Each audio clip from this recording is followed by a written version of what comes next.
Guys, it's Vandy, so back again to the Card Fight Vanguard deck profile. So hope you guys enjoy. Don't forget to like, comment, subscribe, and donate to the Patreon. And let's get one started. Today, we have Nectar, Musketeers, the Knights of the Round Table. That is not the correct clan for that, but the Knights of the Green Table, shall we say. Where, you know, they're kind of like Shadows and Royals combined, where they murder their own units like Shadows do, but like Royals do, they call more units to make up for the units they just kind of stabbed in the back, quite literally, or slashed in half. So, you know, it's a really fun deck to play, and I love Musketeers both in like the theme of it, because if you know me, I like swords. These men have, and ladies, have swords. They are somewhat fencers to my knowledge. If all of them are fencers, then ever so slightly, I have fallen in love with this deck more and more. But, yes, let's go ahead and get this started, because they're really fun to use, and just see. First up, we have the only one in my memory that doesn't hold a sword, unfortunately. Broccolini Musketeer Kirah, 6k base, 10k shield, grade 0 with boost. Auto when rolled upon, draw a card, then if your opponent's vanguards are grade 1 or greater, you get a quick show ticket.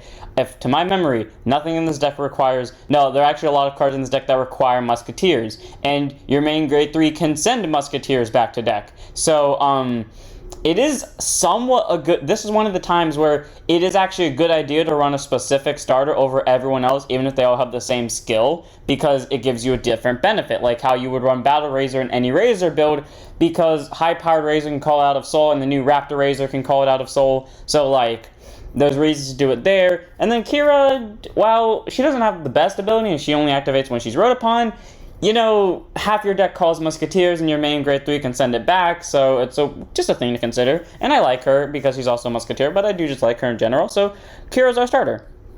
Trigger-wise, we run 4 draw PG, 5k base, 0 shield, grade 0 with boost. Draw trigger, you know what they do, you just draw a card, something gets plus 10. Continue Sentinel, you have up to 4 Sentinels in the deck. Auto guard, when placed, discard a card from your hand, and one of your units cannot be hit till end of battle. Standard ability, no one can really touch her. I mean, no one can really touch you when you use it. And all around, it's a decent card. If you really wanted to run 12 crits in this deck, I could see why. Because, you know, crit sack, you get decent numbers, go for it. But, like, you do need defensive cards sometimes. And those crits only really do their big thing when you have Counterblast.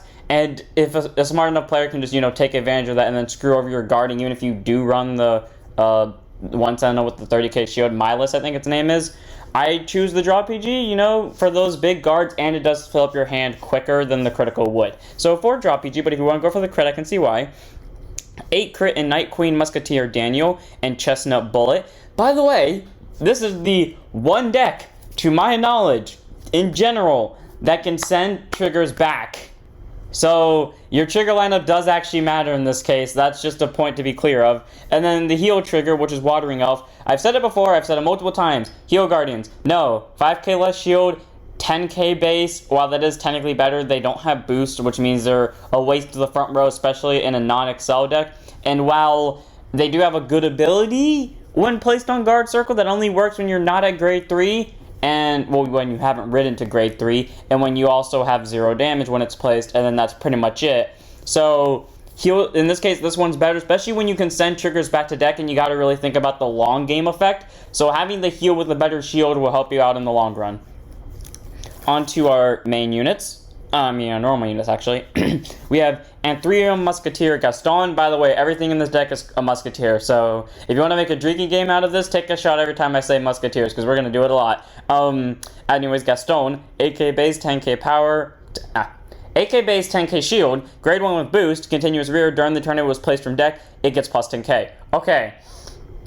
This card hates me for some reason, because every time I run this in my decks, I always draw into it. Yeah, there'll be times I damage check it, but never will I be able to call this from deck, because it's never within the top cards that I'm trying to call from. It will never get called by me, because it refuses. There are times where I've gotten it, and that was one time, and I'm pretty sure it was on camera. And so all around Gastone, he's a good grade 1, because, you know, he's an 18k swinger during the turn he's placed, and you can get numbers really quickly, and you can just keep sacking him and resending him back to deck. But, like, if your luck with him is the same as my luck with him, you're better off running Rebecca, who can just bounce herself back to hand, instead of this fucker who refuses to show up when you want him. 4 up to Gastone, though, because when he does show up, he does actually prove his use. Next up, we have Dandelion Musketeer Mirkka. AK base, 10k shield, grade 1 with boost. Auto Vanner rear, when placed, soul boss 1, call a plant token to rear in the same column as it. Plant tokens are grade 0 with 5k power and 1 crit and have boost. Auto rear, when your other rear guard is placed in the same column as her, she gets plus 3. Okay, that works during both players' turns, while that won't really matter during the opponent's turn unless you're just calling down a bunch of units somehow during their turn to buff this motherfucker up to like big numbers, making it almost impossible to swing into, which would take so much guarding, but sure. Or it's mainly here for the, get a token which you're eventually going to sack, but A, it's a good early rusher, followed by, you can just keep her in the back row and she'll consistently get power, especially because you can just sack the units in front of her for your cost and then just call over them and kind of keep looping the effect, so, she gets more power by the placements. So, she with Gastone, they will slowly prove their worth. Like, get her out early and your opponent will have something to murder almost immediately. Because this deck has 2 murder targets. The main grade 2, who benefits the main grade 3 completely, and this thing, who if you don't deal with quickly, is the equivalent to Cancer. Well, that's not the case, but like, she becomes very annoying to deal with later on in the game, the longer it stays. Next up, we have White Lily, Musketeer, Ruth. I don't know why its image just disappeared, but okay. 8k base, 10k shield, grade 1 with boost. Auto, when it's placed on Van, call up to 1 plant token to rear. If your opponent's vanguards are grade 1 or greater, call 2 instead of 1. So basically, if you go second, you get 2 plant tokens, which is just really nice for free. And auto rear, when this unit or your other unit is placed on rear from deck, retire it, countercharge 1. So, a way to get countercharges, you do counterblast a decent amount in this deck, and having something that just kind of clears up your board for other units that are of great importance while still giving you that countercharge is something I like. I wish that the plant token ability was an on rear placement too, but it's not. But then again, that would be a bit too good because you're kind of calling it will just increase your rear guards by 3 because it's a free effect, so you have to do it. Well, it's not have to because it says call up to 1, but if it was a rear effect, you would just place it from deck and then call 2 plant tokens, and then you got 3 units and one of them's going to sack itself, but still. So, Ruth, I like it as an aesthetic, it gets you those plant tokens on Van placement, and it's the main grade 1, obviously, for ride targeting, and she still has an effect on rear to get you countercharge, which is something I love the most, so 4 copies.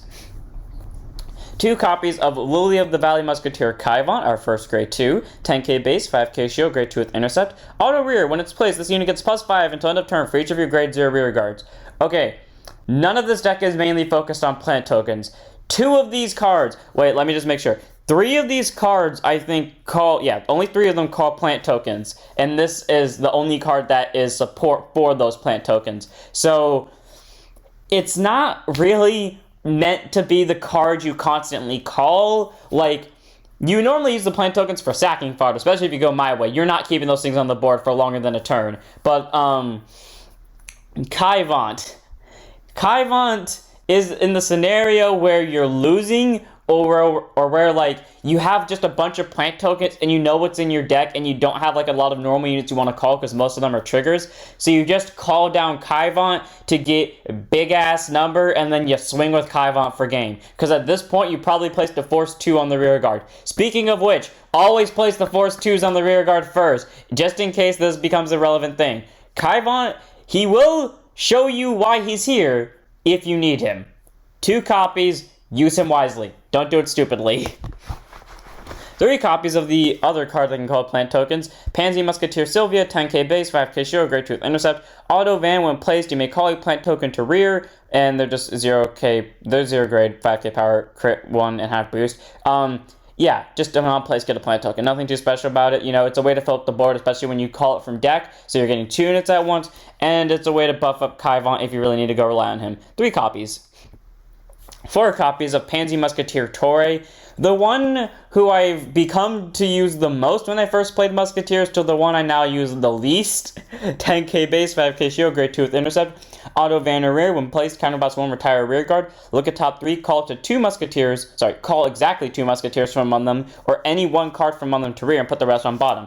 So either you call 2 Musketeers or you just call 1 card which can just be a Musketeer, and then everyone else goes to bottom while you also sack a rear guard in the process. It could be herself, by the way, so you can just open up that circle if that something bothers you, or you could just, use this to its fullest extent and call plant tokens over it. But, Toure is a nice grade 2 to have, and she proves her use, but for some reason I'm using her less and less because the main grade 3 is my main priority in terms of counterblasting, so is the main grade 2, and while, yes, Ruth does fulfill her purpose, somehow I see Ruth rarer than I see fucking Kaivant, because I've drawn both Kaivants in every game I've played with this deck, and yet Ruth I rarely see for some fucking reason, but Toure, I guess. When I need to use Toure, I use her, and she does prove her worth. She gets you more rear guards, she can lead into more combos, and she can kind of work with anyone, and also do the Misaki thing of sending stuff to bottom and wait them out for later. 4 of with Toure, because she's really nice to have. 4 of my favorite grade 2, and especially because of the moon and the rapier. If you know, or not a rapier, but like the sword. If you know me, I like the moon, I like swords. I said it earlier in this video. If you look at these 2 Legion arts between the grade 3 and this, you can tell why this is one of my favorite decks to come out of the V collection sets here, and you can also tell why Pinot Noir is one of my favorite decks, because they also have a moon in their Legion background. But, anyways, Lycoris, Musketeer, Saul, I probably said that wrong, but I don't care. 10k base, 5k shield, grade 2 with intercept. Auto when it's placed on Van or Rear if you have a Vanguard with Musketeer in its card name. So, literally, if you're not on grade 0, because every normal unit in this deck has the Musketeer wording in their name. The only way this would not be applicable is if you're at grade 0, and even then, you're probably on Kirah. The only way that wouldn't be the case is if you somehow sent a trigger to Saul and they're playing still Vampire, but that would involve this being a premium game. But anyways, and even then, that only works during their turn. But anyways, Soul Blast want to retire rear guard. It can also sack itself, but this is the one card that you want to do it to. Look at top 3. Choose up to 1 unit card from among them, call it to rear, and put the rest on the bottom of the deck in any order. Then if you call it a trigger, counterblast 1 and activate all the trigger effects. Perform the trigger effect before other cards' abilities. So, pretty much, you get to call down a trigger and get its power and its crit. So, or not just, well, yeah, if it is a crit, then you get it. But, yeah. So, really nice to have, getting you that, oh yeah, that's also there because it's meant to reference Ruth, as in Ruth activates when you call something from deck, you would kill it and then countercharge. You gotta activate the trigger first. Same with, what's her name? Mirkka.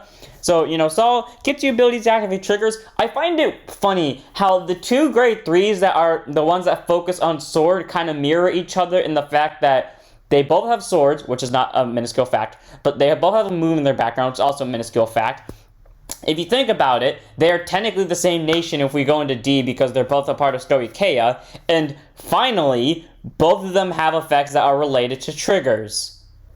I find it funny that that is a constant theme between those 2, which is why I had them fight on my channel, because I found it funny, but I'm not so sure if that was on purpose or that was an accidental thing. But either way, I like Saul, and he proves his use, and every time I use this effect, I swear I see a fucking trigger, and in most cases I'd be upset by that, but considering I can activate the trigger, I really don't care. 4 of White Lily Musketeer, Cecilia. 13k base, grade 3, 200 force gift, our first grade 3. Active and once per turn, counterblast 1, kill a rear guard. Look at top 5. Call up to 2 cards from them to rear and shuffle the deck. If you have grade 3, if you have a soul that has a grade 3, call up to 3 cards instead, and 3 of your front units get plus 10. So basically a Persona ride, and call 3 units, which is really nice to have. I've only ridden her once in my entire time playing Musketeers. I've ridden her multiple times if we're counting everything, but in terms of this deck alone, I've only ridden her once, and that was not by choice, because I didn't have, what's the grade 3's name? Vera in hand. So, I mean, it's still a good grade 3 to be sitting on, because, you know, you're getting that top 5 sort, you're getting 2 or 3 calls out of it. I only got 2 because I didn't have a grade 3 in Soul. But, you know, if you get those 3 calls, you're getting plus 10 out of it, and it's always a nice grade 3 to have for that reason, and she can do a lot of things, so 4 of.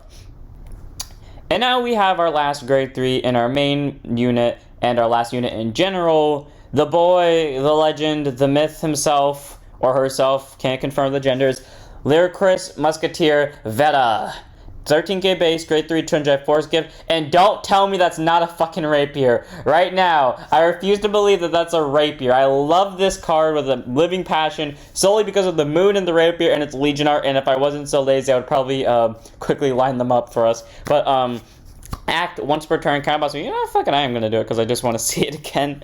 I haven't seen it in a hot while. I'm just gonna derail the video real quickly. Oh yes, look at that beautiful Legion art. You can see the moon. You can see everything about it. Okay, that's enough me of pandering. Anyways, act once per turn. Counterblast one to retire 2 rear guards. Oh, 2 rear guards. Wow, he's so much rear guards. That's almost impossible. 2 rear guards? He's a madman. That's so expensive. It's so hard to get 2 rear guards in this deck. Choose 2 cards from drop of any kind.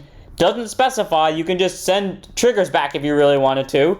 Put them at the bottom of the deck in any order. Look at top 5 cards of your deck. Choose up to 2 unit cards from them. Call them to rear and shuffle your deck. If you call 2 Musketeers, it gets a drive until end of turn. So, you know, get 2 triggers back, which is astronomically good already, but also, you know, you can look at top 5, you get your standard 2 calls, but if you get any normal units, basically, if you call 2 normal units, you're getting a drive additional, so triple drive, and then continuous if your opponent's vanguards are grade 3 or greater, and you have Soul in your front row, all of your front row rear guards get power from your trigger effects that this unit gets. So they don't get, like, the things from crits, but they will get the power. And that's the important part, because, oh, that gets big really quickly, especially if you start putting Force 2 on people, and then you're kind of swinging for extra crits, and they're about to be dead. Vera, amazing grade 3. Get you that power, get you triggers back, and just get you the cards that you need all around. I love this grade 3. There's no problems with it. 4 of. Well, okay, there are problems with it. Let me rephrase that. There are problems with it. None that I will say out loud, mainly because I don't really see them. I mean, yeah, you have to have 2 rear guards, and that will... If you're playing against a nuke deck and then you end up running out of hand cards, yeah, you won't be able to use it, or, like, it costs a counterblast, and it requires Soul to be useful, but, like, minus those things, which are all easy to deal with, because Ruth deals with the counterblast, Saul just needs to show up at some point, and you just need 2 rear guards, which is honestly easy to get in this deck. Like, there are other problems with it, but, like, those are the least complicated ones. Anyways, for Rivera, there are problems with it, but I'll just say that. Anyways, plant tokens. So we're using these plant tokens, grade 0 with boost 5k power. There are selective plant tokens where they have 10k power, 5k shield maybe. I don't remember what they were, and they had intercept and boost. But those are the things with Sephiroth, and I remember I never used Sephiroth myself. I only gave it to my friend, and I never used it, not because I wasn't... I'm not going to say I wasn't a fan of Sephiroth, but it just bored me playing? Is that a way I can put that? I don't know why. I was never a fan of the plant tokens. That's what I'm trying to get at. And Sephiroth kind of felt like they focused way too much on the plant tokens. I used Asha because I liked Asha regardless, but that's a different story. Also because it had use outside of the plant tokens, because it wasn't focused on plant tokens in particular. Gift-wise, we run 5 Force 1s, 5 Force 2s. Force 1, or both of them are similar in the sense that you put them on Vanna rears. They can both be stacked on the same circle, but Force 2's effect doesn't stack while Force 1's does. Force 1, the unit on its circle gets plus 10 during your turn, so if you have 2 of them on the same circle, plus 20. 4 of them equals plus 40. 17 of them equals 170. If you somehow did that, you would have to be playing Astro Poets, and even then I doubt the game would go on long enough for that to occur. But if it did, send me a picture, because I would actually be interested in seeing that. And Force 2, the original critical of the unit on the circle becomes 2. Use this one. Use this one 100%. You get enough power via Vera over here. Force 2. Put it on the rear guards. They will have to take the vanguard because, you know, while you don't get the extra things like criticals to the rear guards, you know, they still have to worry about the vanguard, and you have those Force 2s on the rear guard, and you're getting all those trigger power anyways. They're eventually going to run out of hand cards. Just put Force 2 on the rear guards. They'll eventually die. It just depends on how long you can outlast them. And then we have our quick show, which is 1 when units is a tactics plus 5k for the battle. Nothing too special about it. Mainly discard fodder, but there's no real cards in this deck that discard, so it's pretty much you're just actually used as a 5k shield, and that's really helpful, so good on you. And that's it for this one. So I hope you guys enjoyed. Musketeers is definitely a deck that I love. I hate almost everything that came out of Legion, and the only one I loved in terms of the OG Legion was just Blast with Joker because it was a Legion hate deck, which was basically my version of saying, I hate Legion so much, the only Legion I'm willing to run is the Legion that hates other Legions. So, or counters other Legions. So, when they brought the stuff back into V, I thought I would hate them, and well, I like how their arts line up, and I like their skills, so I don't hate them. They're really nice. They did a really good job with Musketeers. I like their swords. I like the moon. They kept everything I love about everything, basically. So Musketeers are a nice addition to V, and they're a fun deck to play. So if you guys enjoyed, don't forget to like, comment, subscribe, Join the Discord, follow the Twitch, donate to the Patreon, and I'll see you on the next one. Don't forget to stand up, the Vanguards.